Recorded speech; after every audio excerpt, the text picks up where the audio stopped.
Hi class, I'm going to give you the first half of the endocrine system like this, audio file, and the last half we will do together in class. And I will record that and post that on YouTube, so it's in live.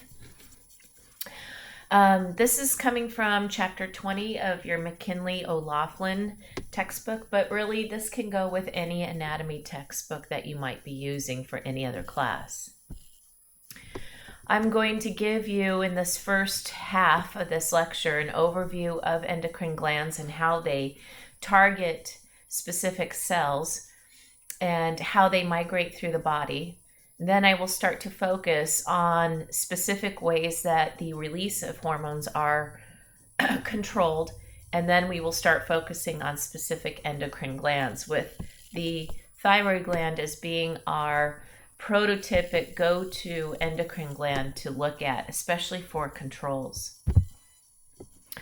Hormones have a basic action in that they circulate through the body in the plasma. So they are either dissolved in the plasma or they are bound to carrier proteins, but they are circulating throughout the body. And even though all of the cells of the body could be a target of a particular hormone, the only cells that are target cells are the ones that have a functional receptor for a particular hormone. That cannot be stated enough and stressed enough. It must be a functional receptor. Otherwise, if the receptor is faulty, it's as if the hormone was never released in the first place. And the target cell will not change its physiology because it is continuing to live its daily life as if the hormone was never released. An example of that would be the layer-on dwarfs that I'll talk about a little bit when I get to growth hormone. They have adequate levels of growth hormone, but their growth hormone receptor is faulty. And so they have short stature because of this faulty receptor. A hormone can target many different cells, and each of the target cells will respond according to their genetic programming. That means if, for example, we use epinephrine, epinephrine is a hormone as well as a neurotransmitter used by the sympathetic division. It will target the heart, it will target the lungs, it will target adipose tissue. So many different types of target cells, and the heart will respond in the way the heart should. It will have an increased force of contraction and heart rate. The lungs are not going to respond in the same way. They're going to experience bronchial dilation. And the reason why we can get such different responses from many different tissues, even though they're responding to the same hormone, is because those tissues may have different receptors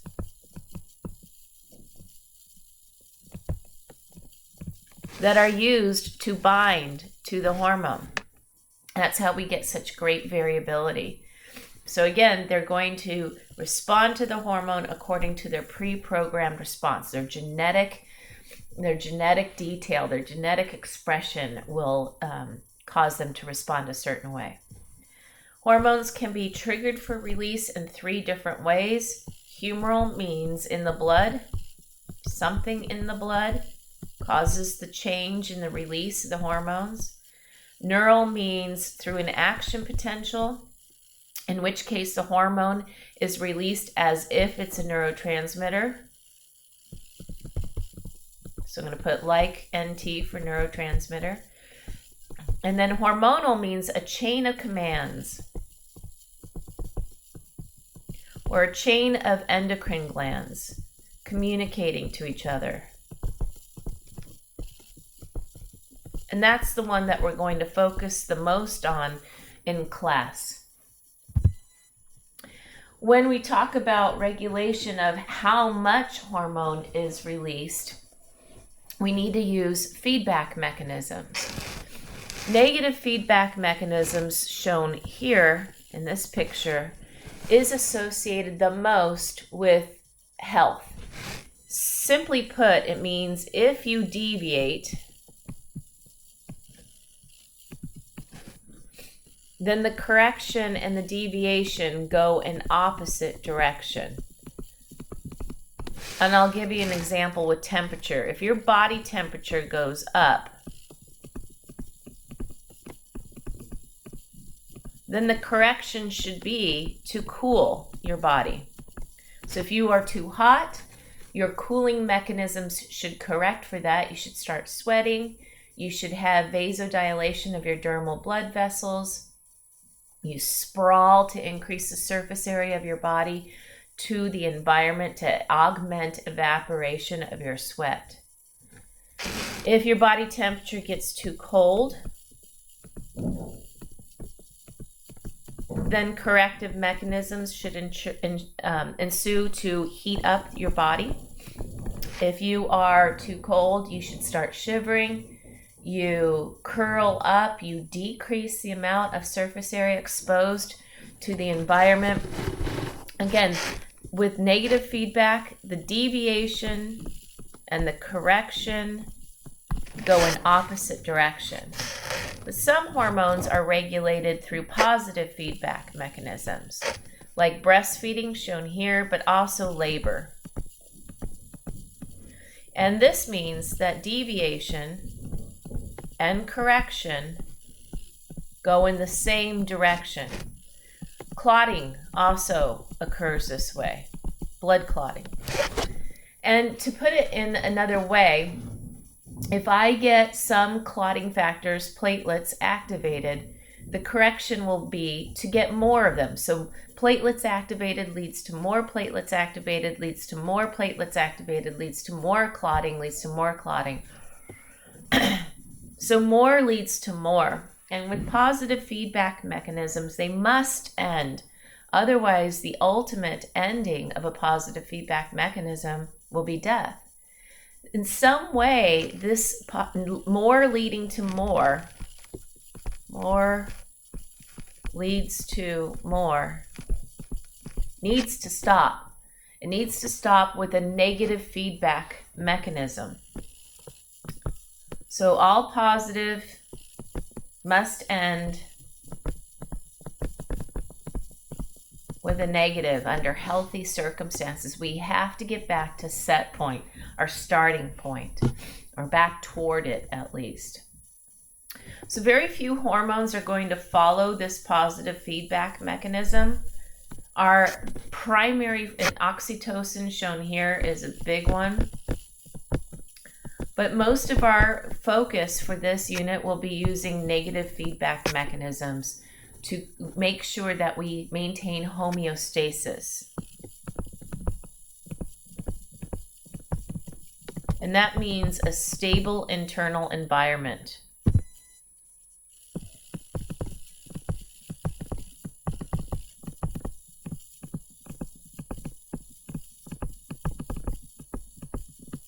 And again, negative feedback mechanisms are the ones that are associated the most with maintaining homeostasis, but they are not the only. A brief review of our past unit. So this is past unit, and this is current endocrine system. Both systems will use a chemical signal. So they both use chemical signals. We just call them different names. The neurons release chemical signals called neurotransmitters, and glands in the endocrine system release chemical signals called hormones. The hormones are distributed throughout the body in the blood, but neurotransmitters must have a direct synapse. How hormones are released are through those three mechanisms: the humoral, neural, and hormonal.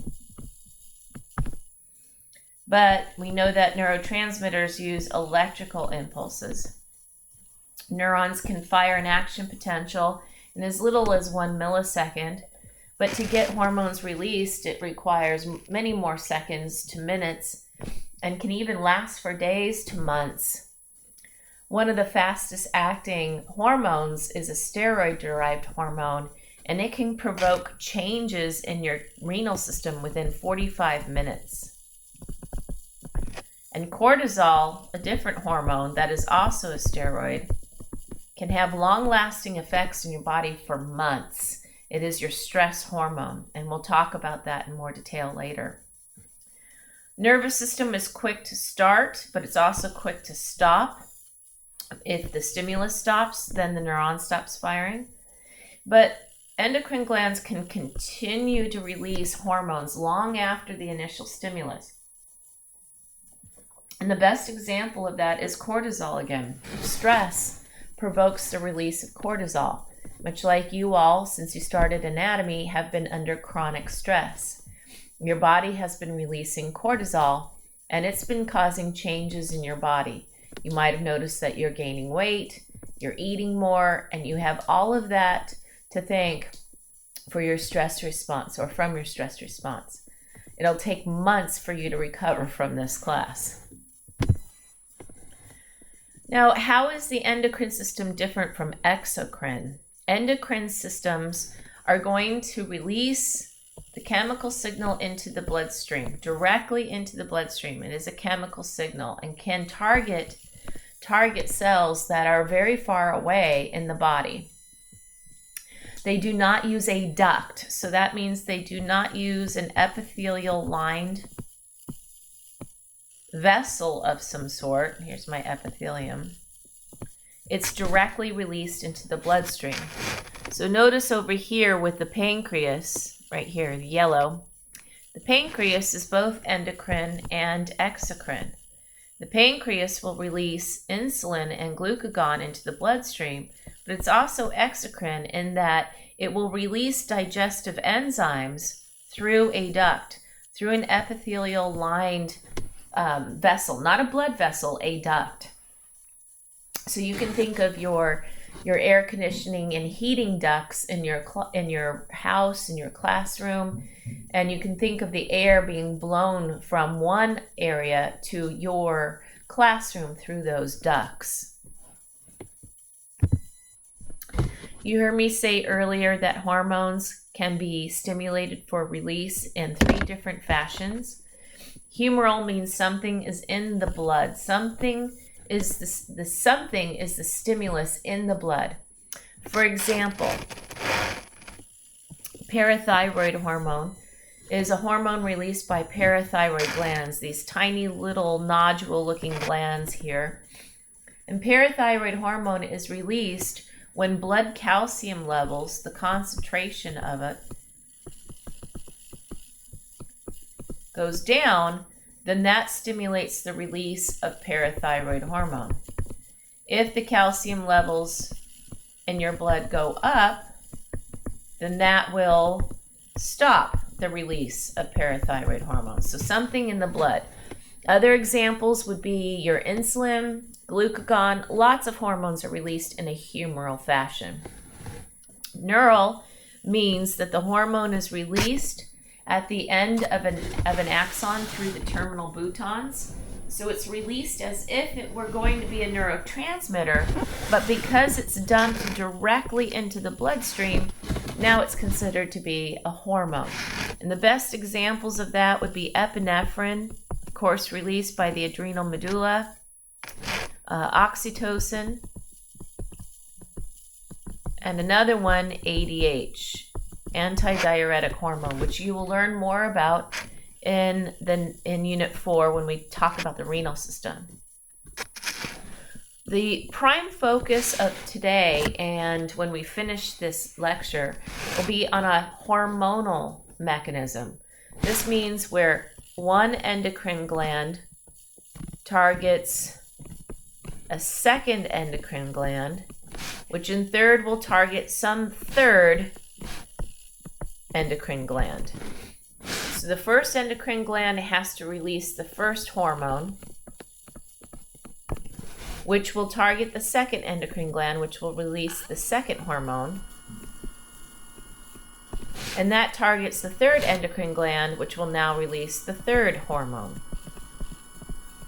And the third hormone is going to target cells in the body, somewhere else in the body, target cells of body.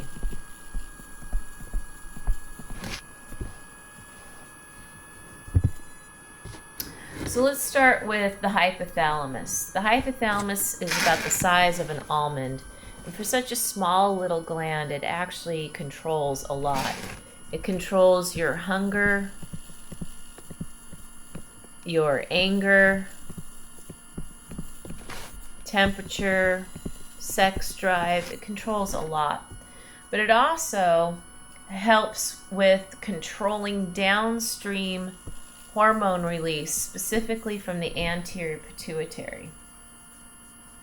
So the hypothalamus can release releasing factors, and that to me is the go signal. And it can also release inhibiting hormones, which means stop. And it can release those into the hypophyseal portal system, and I'll show you a picture of that in a moment.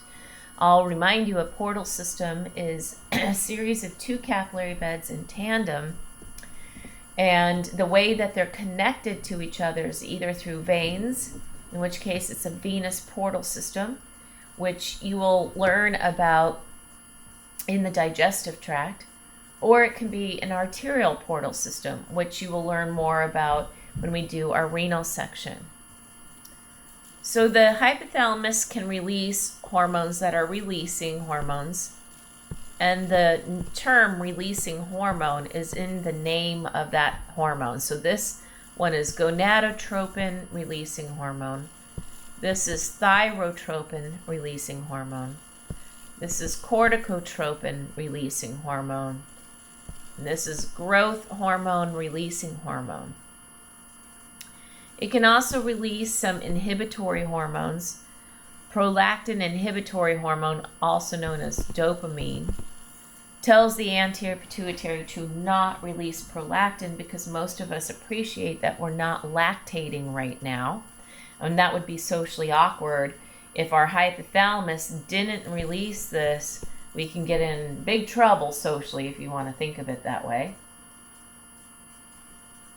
Somatostatin, soma, body, statin, stay put, body, stay put. This is an inhibitory hormone. You can also write it as growth hormone, inhibitory hormone. And it tells the body, now's not the time for us to grow.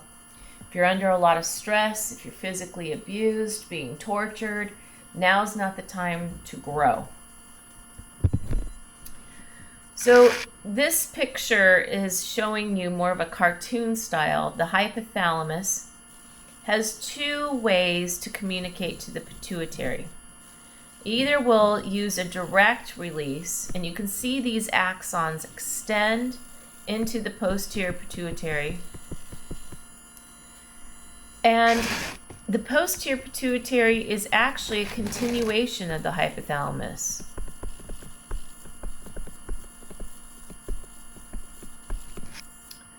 And when those axons release hormones like ADH and oxytocin, they're released in a neural fashion, shown here. So we see our green, and then we see our blue, targeting the adrenal medulla to get that to release epinephrine into the bloodstream. Those are all examples of neural control. ADH will tell the kidneys to reabsorb more water at a time when you're dehydrated. We'll talk more about that in our kidney unit. Oxytocin will cause smooth muscle to contract. This is important for orgasm, to get ejaculation, but it's also important for expression of milk,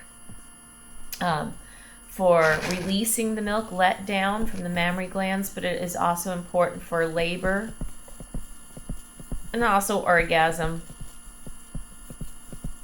in the smooth muscle of the uterine wall as well. Then the hypothalamus has this other system shown here in red, a hormonal control. That means the hypothalamus will release either your releasing hormones or your inhibitory hormones. If it's releasing hormones hitting the anterior pituitary, then certain cells in there will release their hormone. It depends. So for example, if the hypothalamus releases growth hormone releasing hormone, then that will stimulate cells in the anterior pituitary to release growth hormone.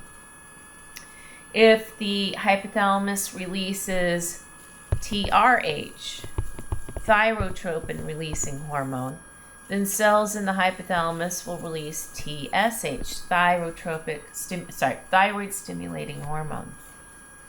So these releasing hormones will target specific cells in the anterior pituitary, and they in turn will release their hormone if they get a releasing signal, go, or they won't release their hormone if they get an inhibitory signal. So here is that portal system I told you about. And we're going to use this portal system when we're targeting the anterior pituitary. And that's using the hormonal pathway that I was referring to. Hormonal pathway.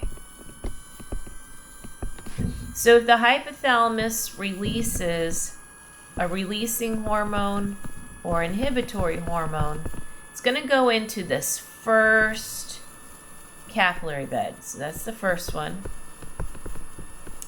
The hormone will travel a short distance until it gets into the second capillary bed around the anterior pituitary. The hormone will leave and stimulate certain cells in the anterior pituitary, and in turn, we're going to have cells of the anterior pituitary release their hormones into that second capillary bed, which will now be distributed throughout the body. This tandem, this one capillary bed followed by the second, we can see that they're joined by a vein in between, and then after the second one, the blood exits in a vein. This would be called a venous portal system.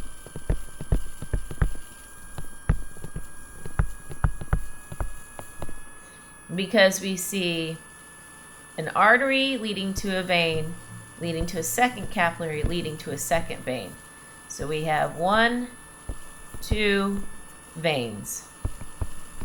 So it's a venous portal system. 2 veins connecting these 2 capillary beds. Now, when that hormone gets to the anterior pituitary, it will stimulate or not those cells of the anterior pituitary to release their hormones.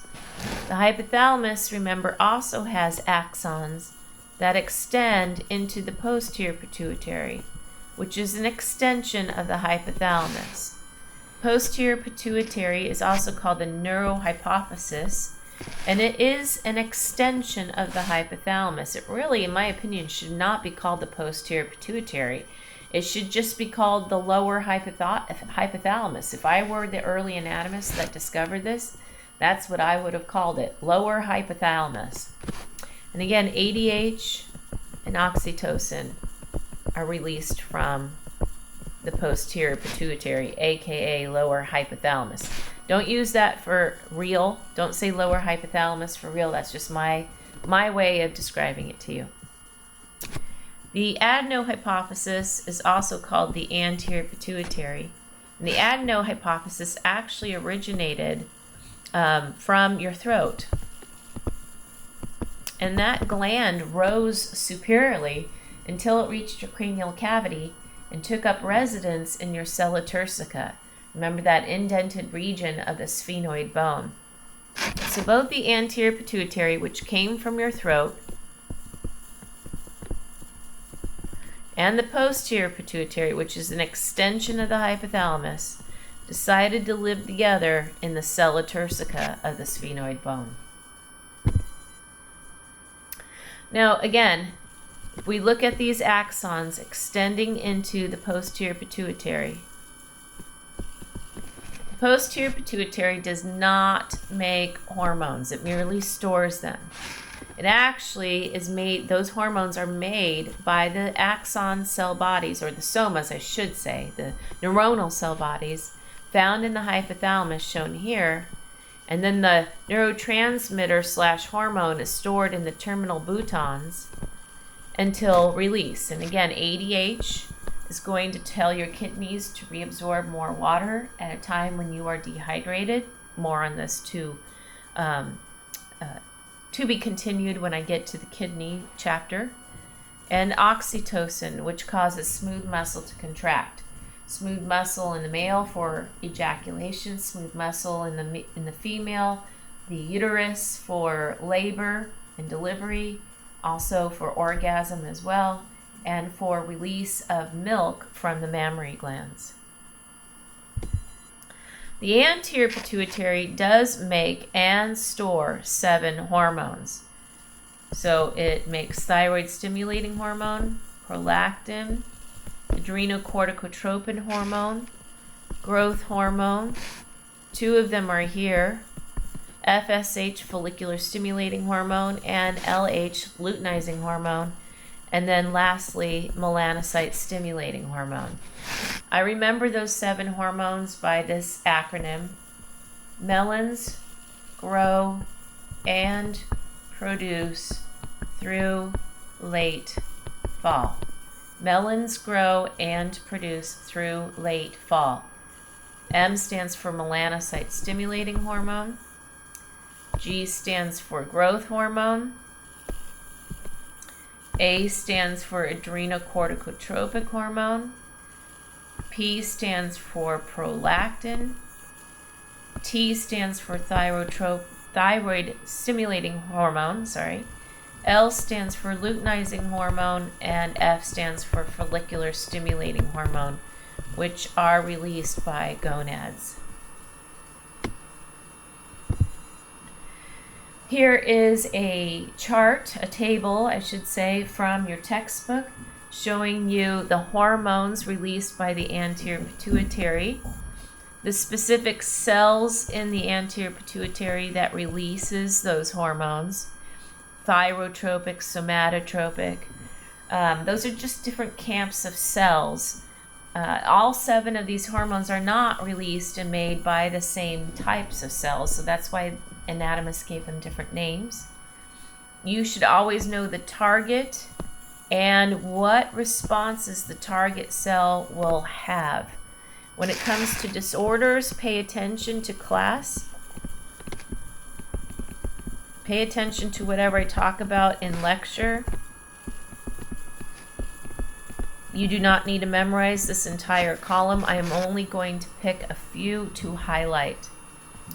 And then here are the 2 hormones that are stored in the posterior pituitary. They are not made there. They are made by the hypothalamus.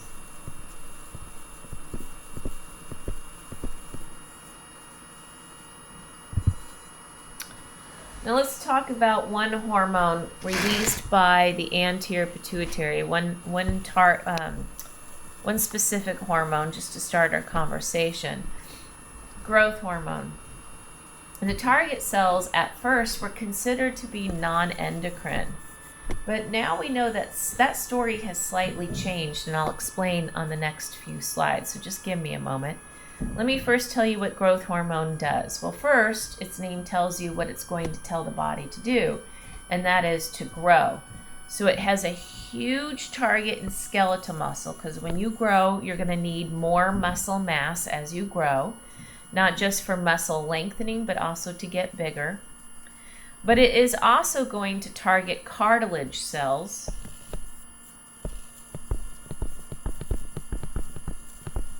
specifically in the epiphyseal plates,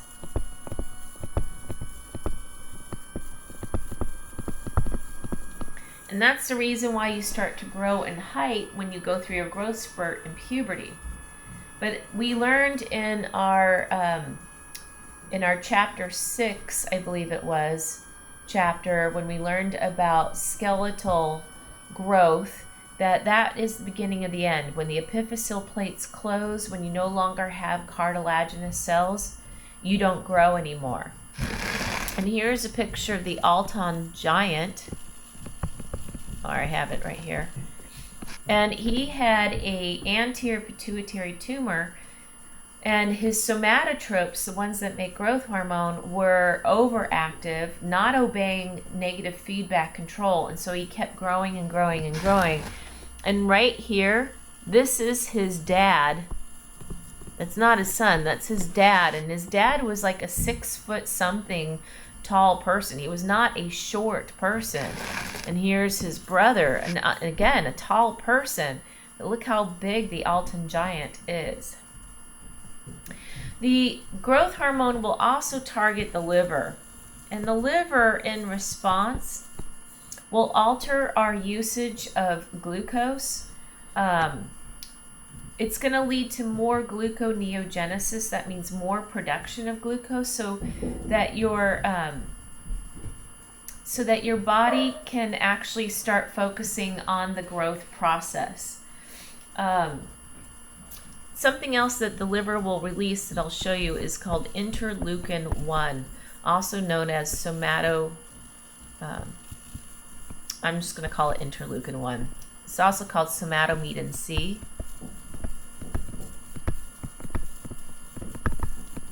In some literature, I call it interleukin 1.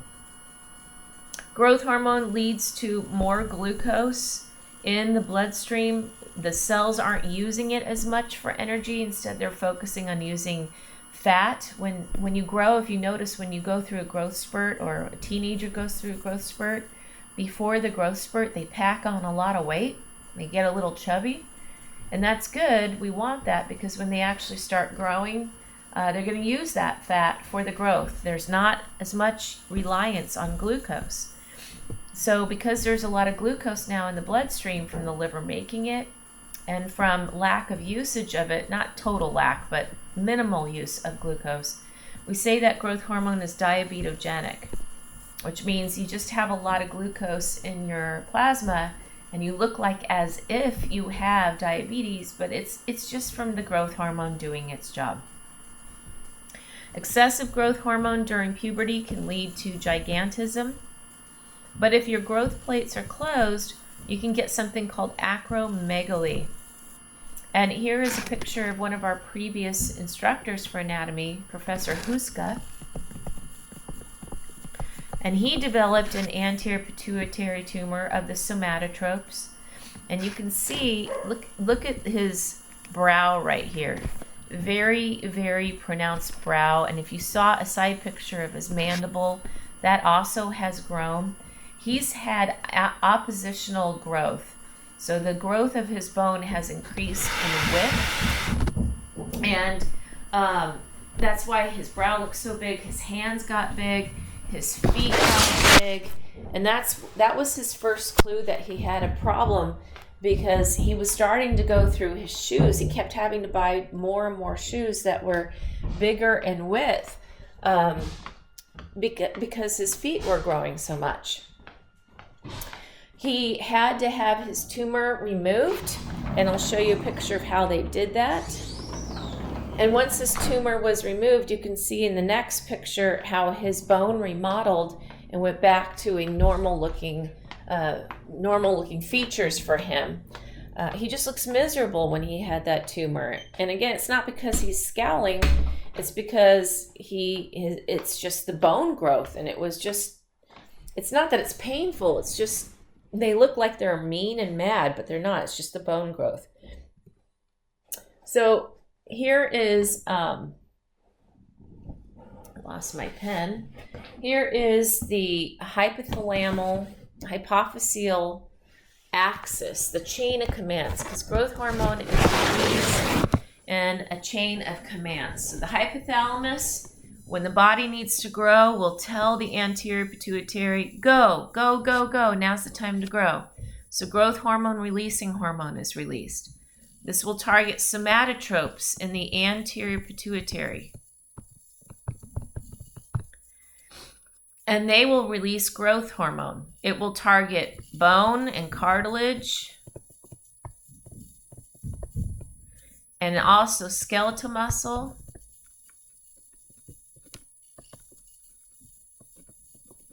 but it'll also target the liver for gluconeogenesis. And the liver will also release insulin-like growth factor 1. And we need that. There's actually a group of people called the African pygmies. You can look up pictures of them. They have adequate amount of growth hormone, but their liver lacks the ability to release insulin-like growth factor. So we now know that if you look here, I said growth hormone targets cells that are non-endocrine. Well, that's true for the most part. Skeletal muscle isn't endocrine, cartilage isn't endocrine, adipocytes aren't endocrine. But the liver, we now know, is acting like the third endocrine gland. I'm going to put a question mark. And needs to release this insulin-like growth factor that is a signal that goes through the bloodstream. So it's technically a hormone. So these African pygmies, if you look them up and find pictures of them, they have short stature because they aren't able to release insulin-like growth factor. It's not enough. What you should hear me say is it's not enough to just have growth hormone and you think you're going to grow. You also have to have insulin-like growth factor. So as the growth hormone and the insulin-like growth factor go up in the bloodstream, this is going to feed back to the hypothalamus and say, hey, we got the signal. We're doing your job. Please, please, please, please stop releasing your growth hormone, releasing hormone. We don't want to grow too much. So that's negative feedback inhibition.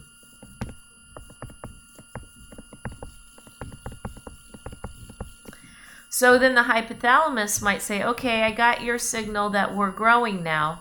We don't want to do too much. Let me release somatostatin. I don't want to do too much. And that's also called growth hormone inhibitory hormone.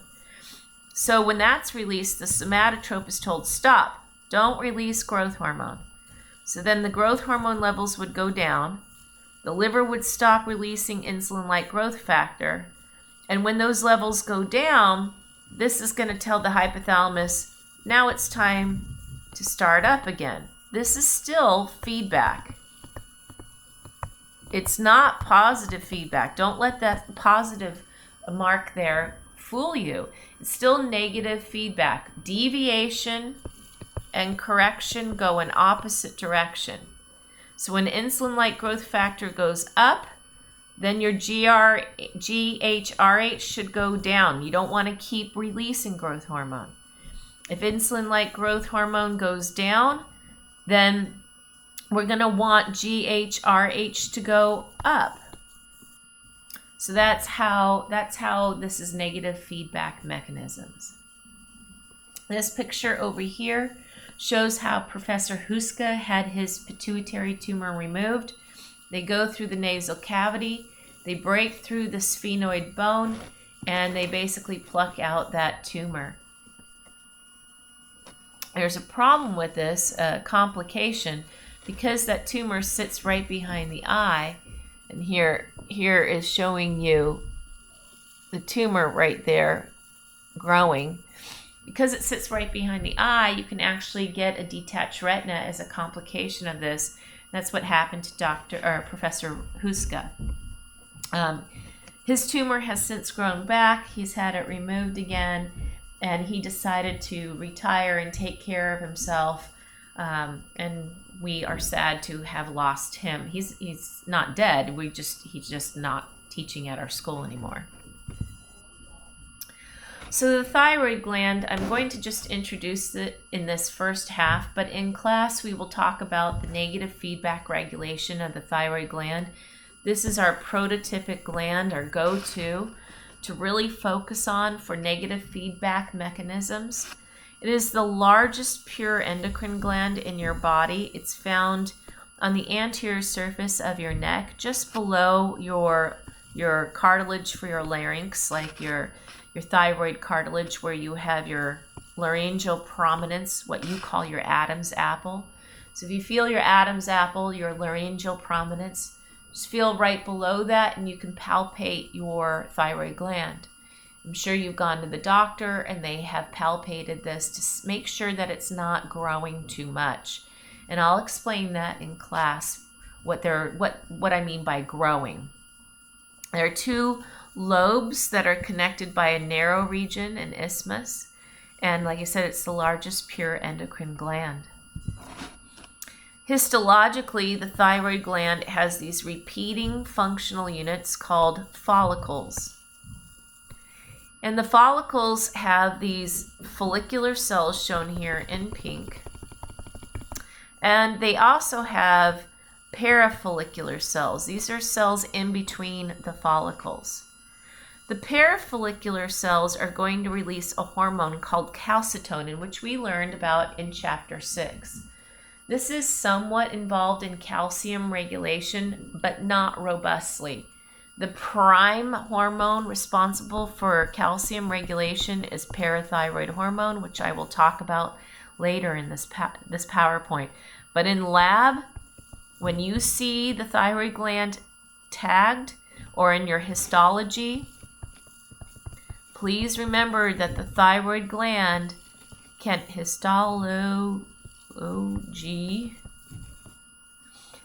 the thyroid gland releases two hormones, calcitonin from the parafollicular cells and from the follicular cells shown here. They are going to release thyroid hormone. And thyroid hormone comes in, quote, two flavors, unquote. T4, which is also called thyroxine, which is also called tetraiodothyronine. It's my joke, right? There are two names for everything except for when there's 7. Well, here's 3 terms for T4. And the other flavor is T3, triiodothyronine. Both of these together are thyroid hormone, and I'll explain what these two forms of thyroid hormone are like and what they do. So again, the thyroid gland has these repeating follicles, and inside we have colloid. Well, what is colloid? It is a proteinaceous soup. Protein soup. So next time you have chicken soup, I want you to say, this is a delicious colloid, full of protein. Now, these follicular cells surrounding the thyroid follicles, they are going to produce a large protein called thyroglobulin, shown here in this picture. It's not from your book, it's from a different book. So that's thyroglobulin.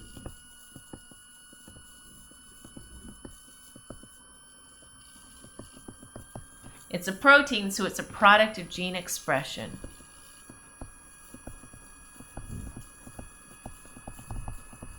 And in this protein, this long chain of amino acids, about 3,000 amino acids, many of them are tyrosine. And I'll show you, I think I'll show you a picture of tyrosine. Let me see. Nope, I don't. Well, tyrosine has this ring called the benzyl ring. Oops. And those tyrosine residues are going to link together. They're going to attach end to end to each other.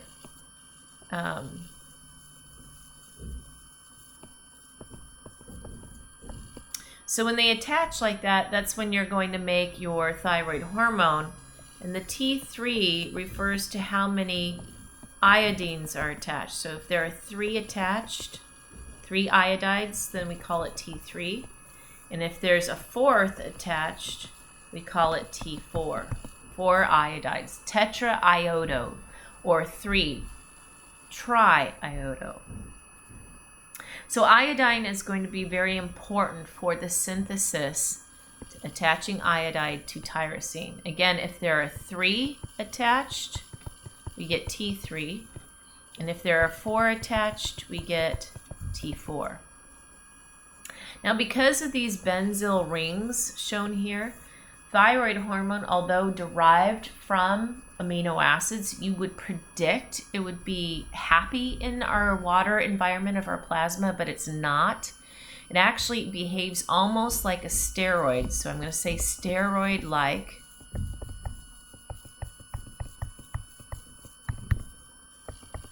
And that means it's going to need a carrier, a plasma protein carrier, to help it stay in the watery environment. Again, tyrosine has this large benzyl ring. Two tyrosine residues with their benzyl rings will get linked together. It's supposed to be 6 sides there.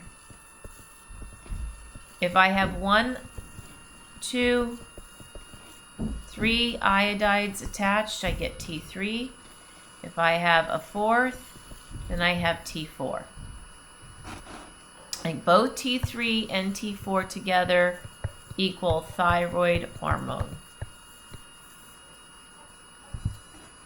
So I'm going to stop on this slide. We're going to work in class about this pathway where the hypothalamus releases thyrotropin releasing hormone, which tells the adenohypophysis to release thyroid stimulating hormone, which in turn tells the thyroid gland to release thyroid hormone. And in class, I will tell you about the story about me telling Mac to check on his brother Hayden and how he's doing on his homework. And I'm going to stop yelling at Mac, and he'll stop yelling at Hayden if Hayden feeds back to me with his homework done. And we'll use that example for this feedback mechanism where ultimately the mama hypothalamus, that's me, wants to see the homework being done by the child in the other room. That would be Hayden. So I'll give that example in class. All right, that's it for me. Thank you.